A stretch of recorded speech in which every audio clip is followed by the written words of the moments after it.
आज हम पढ़ेंगे 2000 का वर्गीकरण। ठीक है ना। तो हमने 2000 का सिद्धांत पढ़ लिया था, उसके बारे में क्या कहा था राजनीतिक दलों के बारे में, तो वो पढ़ लिया था। आज हम पढ़ेंगे 2000 का जो वर्गीकरण है वो किस प्रकार से किया गया। 2000 ने राजनीतिक दलों को 4 भागों में बांटा है। कितने भागों में? 4 भागों। नंबर 1 गुट बैठक। गुट बैठक, गुट बैठक को कोकस भी कहते हैं। क्या? कोकस, क्योंकि ये कम्युनिटी होती है इसलिए इसको कम्युनिटी भी नाम दिया गया है। गुट बैठक के बाद में आता है शाखा दल। शाखा दल। नंबर 3 है कोशिका दल। कोशिका दल, जिसको सेल बोलते हैं। नंबर 4 है नागरिक सेना। नागरिक सेना। 2000 ने जो राजनीतिक दल है इनको 4 भागों में बांटा है, और वो 4 भाग है कि गुट बैठक है, यानी इसको कोकस बोलते हैं, शाखा दल है, कोशिका दल है और नागरिक सेना है। इन चारों भागों में बांटा है 2000 ने। तो सबसे पहले हम लेंगे गुट बैठक, कोकस या कम्युनिटी। ठीक है, सबसे पहले ले लेते हैं हम गुट बैठक। गुट बैठक। गुट बैठक क्या है इसके बारे में देखते हैं। देखो इसकी विशेषता क्या। ये सबसे पहली बात कि ये सदस्यों की गुणवत्ता पर बल देते हैं। किस पर? गुणवत्ता पर। सदस्यों की गुणवत्ता पर बल देते हैं, संख्या पर बल नहीं देते हैं। संख्या पर बल नहीं। पहली बात तो यह है कि जो गुट बैठक है वो सदस्यों की गुणवत्ता पर बल देते हैं, न कि संख्या पर। यानी संख्या पर बल नहीं देते हैं, संख्या कितनी होनी चाहिए इससे इनको मतलब नहीं। ठीक है ना। दूसरी बात, ये चुनाव के समय सक्रिय होते हैं। चुनाव के समय सक्रिय। ठीक है ना। चुनाव के समय सक्रिय, और चुनाव न होने पर क्या हो जाते हैं? ये निष्क्रिय हो जाते हैं। ठीक है। तीसरी बात है कि इनके सदस्य व स्थानीय गणमान्य नागरिक होते हैं। क्या होते हैं? स्थानीय गणमान्य नागरिक। इतना ही है भाई। गुट बैठक है उसकी विशेषता इतनी है कि एक तो ये सदस्यों की गुणवत्ता पर बल देते हैं, न कि संख्या पर। ये संख्या पर बल नहीं देते हैं। दूसरी बात है, चुनाव के समय ये सक्रिय हो जाते हैं और चुनाव होने के बाद में ये वापस निष्क्रिय हो जाते हैं। और इनके जो सदस्य है वो स्थानीय गणमान्य नागरिक होते हैं। तो ये हो गया गुट बैठक या कोकस जिसको बोलते हैं, या कम्युनिटी। अब 2 नंबर पर लेते हैं हम शाखा दल। क्या? शाखा दल। देखो शाखा दल क्या है। इनका जो उदय है वो पश्चिमी यूरोप के मताधिकार के विस्तार के परिणाम माना जाता है। जो इनका ये जो शाखा दल है इसका उदय हुआ कहाँ पर? पश्चिमी यूरोप में। पश्चिमी यूरोप में। कैसे? मताधिकार के विस्तार के रूप में। मताधिकार के विस्तार के रूप में इनका क्या हुआ? विकास हुआ, इनका जन्म हुआ। ये अपने सदस्यों की संख्या पर ज्यादा बल देते हैं, यानी जो सदस्य है उनकी संख्या ज्यादा होनी चाहिए। किस पर बल देते हैं? संख्या पर बल देते हैं। जबकि गुट बैठक है वो गुणवत्ता पर बल देते थे, और ये अपनी संख्या पर, यानी जितनी ज्यादा संख्या होगी उतना ही इनके लिए अच्छा होगा। इनके निर्वाचन क्षेत्र भौगोलिक आधार पर बंटे हुए होते हैं। निर्वाचन क्षेत्र है वो किसके? भौगोलिक आधार पर। भौगोलिक आधार पर बंटे होते हैं निर्वाचन क्षेत्र। ठीक है। इसके अलावा इसकी राजनीतिक गतिविधियां चुनाव के बाद निरंतर चली रहती है, यानी ये चुनाव के समय भी, चुनाव के बाद भी सक्रिय रहते हैं, चुनाव के समय भी सक्रिय रहते हैं और चुनाव के बाद भी सक्रिय रहते हैं, जबकि कॉकस या गुट बैठक है वो चुनाव के समय ही सक्रिय रहती है, चुनाव के बाद में निष्क्रिय हो जाती है। ठीक है। इसके बाद है कि शक्ति का जो केंद्रीय है ये संसदीय समूह होता है। इनकी जो शक्ति का केंद्र क्या होता है? संसदीय समूह है। संसदीय समूह है इनकी शक्ति का केंद्र होता है, केंद्र। ठीक है। तो इसकी विशेषता क्या हुई कि पहली बात तो इनका जो उदय है वो पश्चिमी यूरोप के मताधिकार के द्वारा हुआ। दूसरी बात यह है कि ये संख्या पर बल देते हैं, ज़्यादा गुणवत्ता के साथ साथ संख्या पर भी अधिक बल देते हैं। तीसरी बात है इसका जो बंटवारा है वो भौगोलिक आधार पर किया गया। चौथी बात है चुनाव के बाद और चुनाव के समय दोनों ही समय ये सक्रिय रहते हैं। तीसरी या चौथी पांचवी बात है कि संसदीय समूह है इनकी शक्ति का केंद्र है। तो ये हो गया दूसरा वर्गीकरण। तीसरी बात देखेंगे हम कोशिका दल, जिसको सेल बोलते हैं। कोशिका दल ये क्या? कोशिका ये जो दल है ये क्रांतिकारी समाजवादी दलों की देन है। कौन सी? क्रांतिकारी समाजवादी दल। क्रांतिकारी समाजवादी दल है उसकी देन मानी जाती है। कौन सी? क्रांतिकारी, ध्यान रखना, क्रांतिकारी समाजवादी जो दल है उसी की देन मानी जाती है कोशिका दलों की। ठीक है। इसका ढांचा है वो संगठनात्मक होता है। देखो संगठनात्मक ढांचा कार्यस्थल के साथ जुड़ा होता है। इसका ढांचा कैसा होता है? संगठनात्मक। ठीक है ना। तो कैसा ढांचा हुआ? इसका ढांचा संगठनात्मक होता है और उसी के कार्यस्थल के साथ जुड़ा होता है। ठीक है ना। कोशिका शाखा की तुलना में छोटी परंतु ये लगातार कार्य करती रहती है। जो कोशिका है यानी ये शाखा की तुलना में छोटी होती है लेकिन ये भी इसी की तरह लगातार कार्य करती रहती है। यानी क्या करती है? लगातार सक्रिय रहती है, चुनाव के समय भी और चुनाव के बाद तक भी ये लगातार सक्रिय रहती है। ठीक है। अलग बात है कि ये गुप्त रूप से अपना कार्य करती है, किसी को दिखाती नहीं है। इसका कार्य क्या होता है कि गुप्त रूप से अपना कार्य करती है। ठीक है। इनकी चुनाव में जितनी भी दिलचस्पी नहीं होती कि इनका वर्तमान ढांचा शाखा दल से मिलता जुलता रहे। ये बात ध्यान में रखना कि इसकी जो रुचि है वो चुनाव में इतनी भी नहीं होती कि इसको शाखा दल में ही मिला लिया जाए। यानी जो कोशिका दल है इसकी चुनाव में रुचि शाखा दल से कम होती है।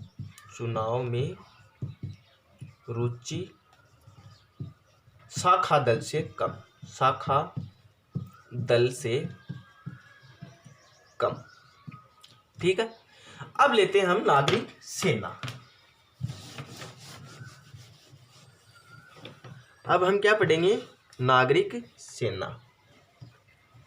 नागरिक सेना ये क्या है? इसका ढांचा सेना के श्रेणी तंत्र से मिलता जुलता है। किससे? सेना के श्रेणी तंत्र से। इसका जो ढांचा है नागरिक सेना का वो सेना के श्रेणी तंत्र से मिलता जुलता है। श्रेणी तंत्र एक ऐसी व्यवस्था होती है जिसमें सारी सत्ता श्रेणियों में बंटी होती है। कैसी होती है? श्रेणी तंत्र एक ऐसी व्यवस्था होती है कि जो जितनी भी सत्ता है वो किस में बंटी होती है? श्रेणियों में बंटी होती है। श्रेणियों का मतलब कि ऊपर से लेकर नीचे तक, कि ऊंचे से लेकर और निचले स्तर तक क्रमबद्ध रूप से बंटी होती है। जैसे उदाहरण देखें तो हिटलर की एक पार्टी है स्टॉर्म ट्रूपर्स। ठीक है ना। तो ये था डुअजर का सिद्धांत। तो डुअजर का सिद्धांत हमने पढ़ा, उनका वर्गीकरण देखा। अब हम देखते हैं सबसे आखिर में सारटोरी का सिद्धांत। किसका? सारटोरी का सिद्धांत।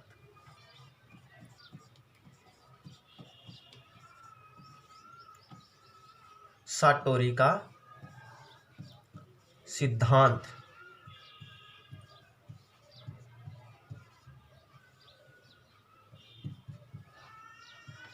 साटोरी का सिद्धांत देखेंगे हम। किसका सिद्धांत देखेंगे? साटोरी का। देखो साटोरी ये एक इटली के राजवैज्ञानिक थे। कहाँ के? इटली के। पहली बात तो ये कि साटोरी कहाँ के थे? इटली के। और थे क्या? राजनीतिक वैज्ञानिक। इन्होंने एक पुस्तक लिखी जिसका नाम था party and party system. Party and party system A framework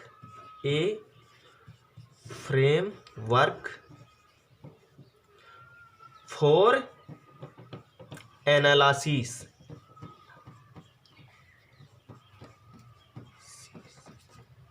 ये है वो साटोरी की पुस्तक है कि party and party system A framework for analysis. ये पुस्तक लिखी थी। और ये पुस्तक लिखी थी इन्होंने 1976 में। कब? 1976 में साटोरी ने ये पुस्तक लिखी। इन्होंने क्या किया कि बहुदलीय शासन का जो ढांचा है वो प्रस्तुत किया। कौन से शासन का? कौन से दलों का? बहुदलीय शासन का है वो ढांचा क्या किया? प्रस्तुत किया। बहुदलीय शासन किन्होंने?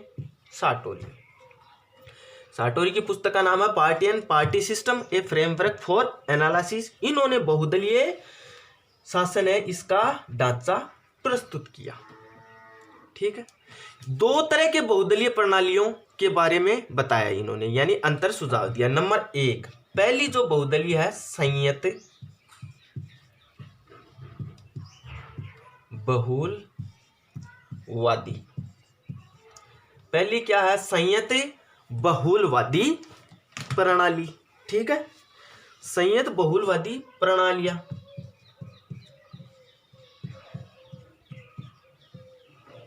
नंबर 2 है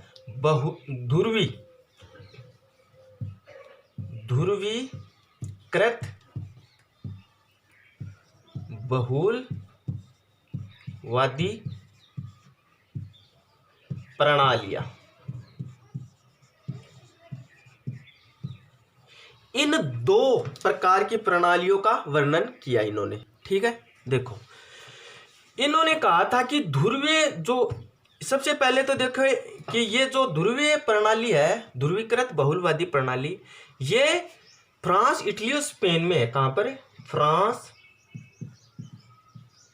इटली, स्पेन में पाई जाती है। ठीक है ना? किसके अनुसार? साटोरी के अनुसार। ठीक है ना? कहां पर पाई जाती है? फ्रांस, इटली और स्पेन में पाई जाती है। साटोरी के अनुसार ध्रुवीकृत, कौन सा? ध्रुवीकृत, जो ध्रुवीकृत बहुलवादी प्रणाली राजनीतिक गतिहीनता को जन्म देती है। क्या देती है? राजनीतिक गतिहीनता को। राजनीतिक गतिहीनता को जन्म देती है।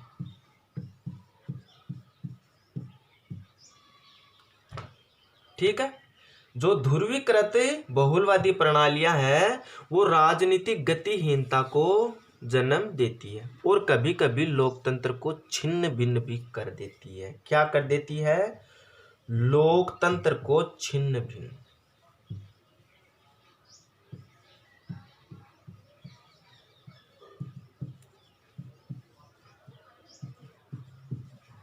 ठीक है, कि जो ध्रुवीकृत बहुलवादी प्रणालियां हैं वो राजनीतिक में गतिहीनता पैदा करती है। ठीक है, और लोकतंत्र को छिन्न भिन्न कर देती है। ठीक है भाई, साटोरी ने जो ध्रुवीकृत बहुलवादी प्रणालियां हैं इनको 4 विशेषताएं बताई इसने। किसने? साटोरी ने जो ध्रुवीकृत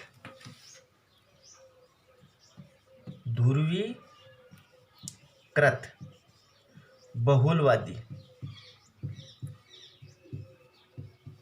ध्रुवीकृत बहुलवादी की 4 प्रकार के लक्षण बताए हैं। वो 4 प्रकार के लक्षण कौन से हैं? नंबर 1, 5 से अधिक विचारणीय दल जो गठबंधन सरकार बनाते हैं। नंबर 1 है कि 5 से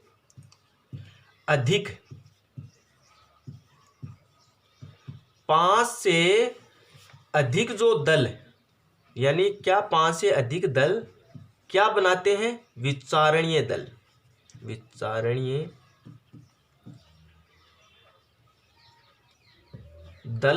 बनाते हैं। ठीक है ना? 5 से अधिक जो दल है वो विचारणीय दल बनाते हैं जो गठबंधन सरकार बनाते हैं। ये 5 दल मिलकर के क्या करते हैं? गठबंधन सरकार बनाते हैं। कौन सी सरकार? गठबंधन सरकार। एक बात, ठीक है। नंबर 2, क्योंकि 5 जो विचारणीय दल हो गए वो मिलकर के गठबंधन सरकार ही तो बनाएंगे। ठीक है। नंबर 2, विचारणीय दलों के बीच ज्यादा विचारात्मक दूरी पाई जाती है। क्या पाई जाती है? ज्यादा विचारात्मक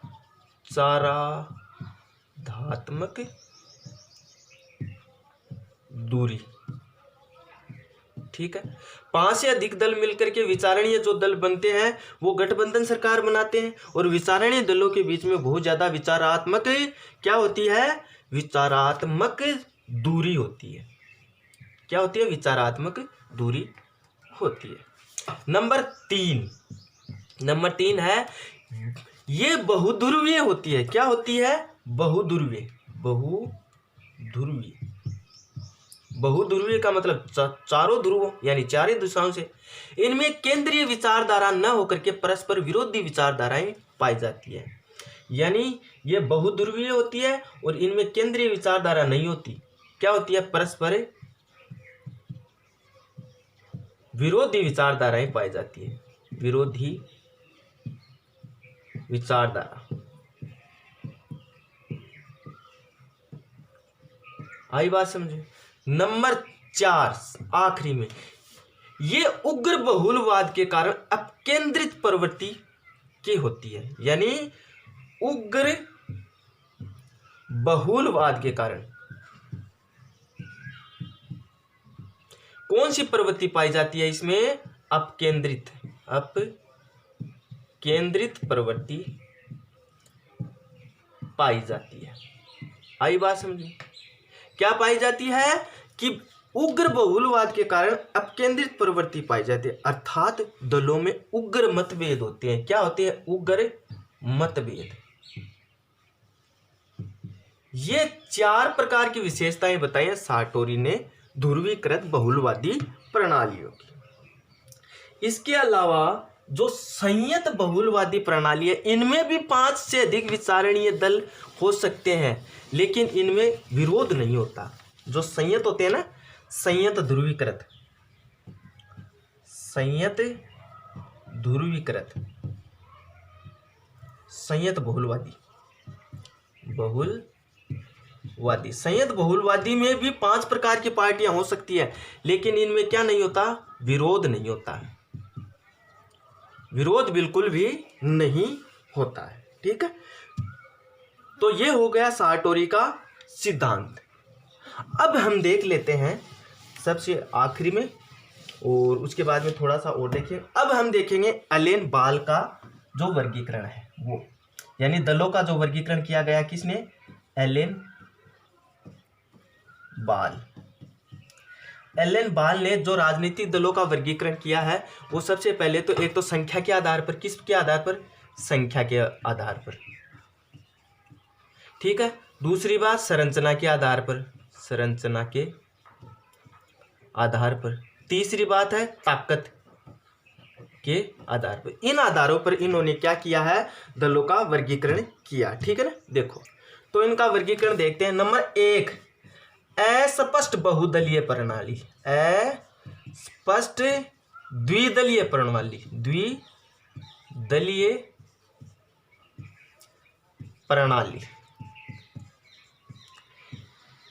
इसका मतलब है कि दलीय विचारधाराओं पर कम बल दिया जाता है। क्या दिया जाता है, दलीय विचारधारा है वहां पर कम बल दिया जाता है। अधिक्रमिक संरचना के अभाव और मतों को जीतने के कारण ये केंद्रीय किया जाता है। ये जो अस्पष्ट द्विदलीय प्रणाली है ये कहां पर जाती है, एक तो पाई जाती है अमेरिका, एक तो अमेरिका में, और 2 नंबर है आयरलैंड में, आयरलैंड। नंबर 2 सुस्पष्ट द्विदलीय कार्य प्रणाली, सुस्पष्ट द्विदलीय प्रणाली, ठीक है। सुस्पष्ट यानी स्पष्ट रूप से, ये स्पष्ट रूप से तीन देशों में, एक तो ब्रिटेन सबसे इंपॉर्टेंट है भाई, ब्रिटेन का नाम सुस्पष्ट में लेता है कौन, एलन वाल। इसके बाद आता ऑस्ट्रेलिया,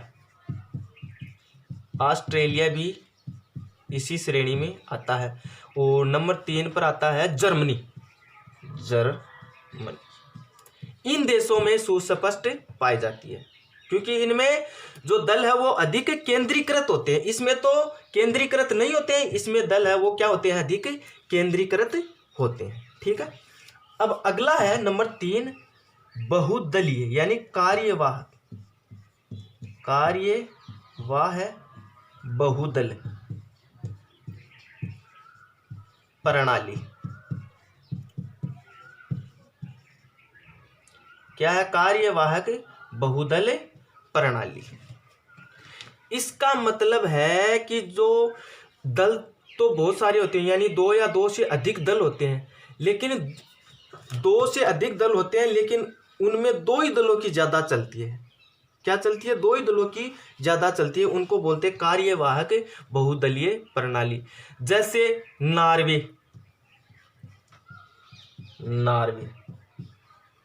ठीक है। इसके बाद में आती है अस्थिर बहुदलीय प्रणाली। नंबर 4 लेते हैं, अस्थिर बहुदलीय प्रणाली। अस्थिर बहुदलीय प्रणाली कौन सी, अस्थिर बहुदलीय प्रणाली। इसका मतलब है कि अधिकतर जो दल है जो केंद्र की पार्टियों के साथ साझेदारी से बनती हैं। कहने का मतलब है साझा। जैसे उदाहरण लेते हैं हम, इटली में क्या मिलता है कि इटली की जो संसद है वो कम से कम 8 पार्टियों का प्रतिनिधित्व करता है। क्या करता है, 8 पार्टियों का। यानी अस्थिर दलीय पद्धति वाले राज्य सरकारों का पतन जल्दी होता है, लेकिन एक सरकार दूसरी सरकार के साथ में सहयोग नहीं करती है। तो अस्थिर यानी ज्यादातर इटली का उदाहरण ले लेते हैं। ये हो गई 4। 5 नंबर प्रभावी दल पद्धति, प्रभावी दल प्रणाली। कौन सी, प्रभावी दल। यानी प्रभावी दल का मतलब है कि जो यानी दलों में प्रतियोगिता तो होती है, ठीक है ना, बहुत सारे दल होते हैं उनमें प्रतियोगिता तो होती है, लेकिन एक ऐसे दल का यानी एक ऐसे दल उभर करके सामने आ जाता है तो सभी दलों पर छा जाता है। जैसे उदाहरण भारत का ही ले लो।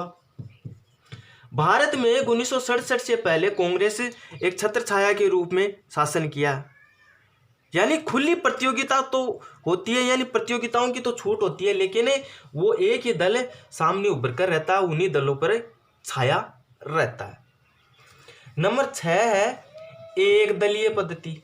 एक दलीय पद्धति, एक दलीय पद्धति का मतलब है कि वहां पर एक ही दल हो।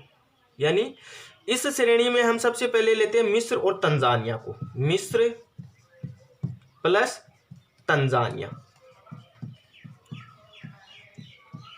ठीक है। इसके अलावा बांग्लादेश या म्यांमार भी कई समय तक एक दल प्रणाली में रहा है, ठीक है। इसके बाद 7 नंबर पर लेते हैं सर्वाधिकारवादी, सर्वाधिकारवादी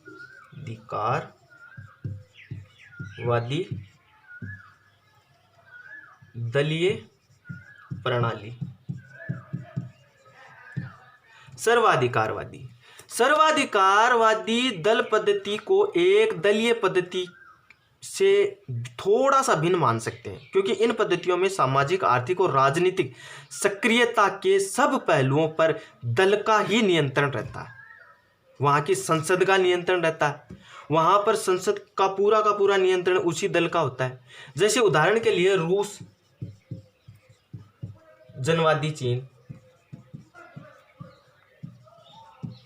ठीक है, ये हो गया सर्वाधिकारवादी दलीय प्रणाली। एक व्यक्ति था जिन्होंने ये कहा था कि भाई दल विहीन होना चाहिए, दल होने ही नहीं चाहिए, दल विहीन लोकतंत्र इसकी भी कल्पना की थी एक व्यक्ति ने, जिसका नाम था जयप्रकाश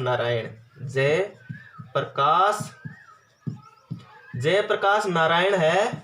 इन्होंने दल विहीन लोकतंत्र की कामना या कल्पना की थी। ठीक है, आगे देख। अब हम देख लेते हैं कि थोड़ी सी बात है कि जैसे द्विदलीय पद्धति के समर्थक तो कौन है। समर्थक ऐसे नहीं लिखते हैं हम, ऐसे लिख देते हैं, यानी एक तरफ तो लिख देते हैं दल, कितने दल यानी संख्या, दलों की संख्या, ठीक है। एक और लिख देते हैं दलों के जो समर्थक, और दूसरी ओर हम लिख देते हैं इनके विरोधी, कि किसने तो इनका समर्थन किया और किसने इसका विरोध किया। एक दल, ठीक है ना, इनके ना तो कोई समर्थक है और ना ही कोई विरोधी है। दो दल है, यानी दो दलीय पद्धति के जो समर्थक है वो तो है लास्की, दूसरे है फाइनर और तीसरे है ब्राइस। इन्होंने इनका समर्थन किया है दो दलीय पद्धति का, ठीक है ना।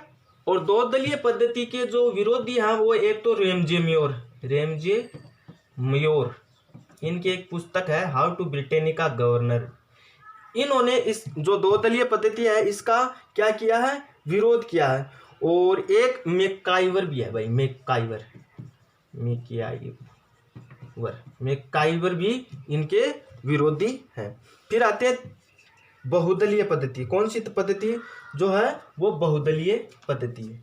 तो बहुदलीय पद्धति है, इसका बहुदलीय पद्धति का समर्थन है वो ब्रिया ने किया था भाई, ब्रिया ने। तो यह आपका दलीय प्रणाली और दलीय सिद्धांत और दलों के बारे में जो विशेषता थी वो पूरी हुई। और एक बात हमेशा याद रखना, जो साम्यवादी देश हैं, जो समाजवादी देश हैं, उनमें राज्य सरकार और दल इनमें कोई अंतर नहीं होता। राज्य सरकार और दल इन तीनों में, समाजवादी देशों में, कहाँ पर है, समाजवादी देशों में इन तीनों में कोई अंतर नहीं होता, कि पहचान नहीं सकते कि शक्ति किस में है। तो यह आपका लेसन पूरा हुआ। अगर वीडियो अच्छा लगा हो तो लाइक कर देना। लाइक तो कहाँ से करोगे, कम और हो रहे हैं।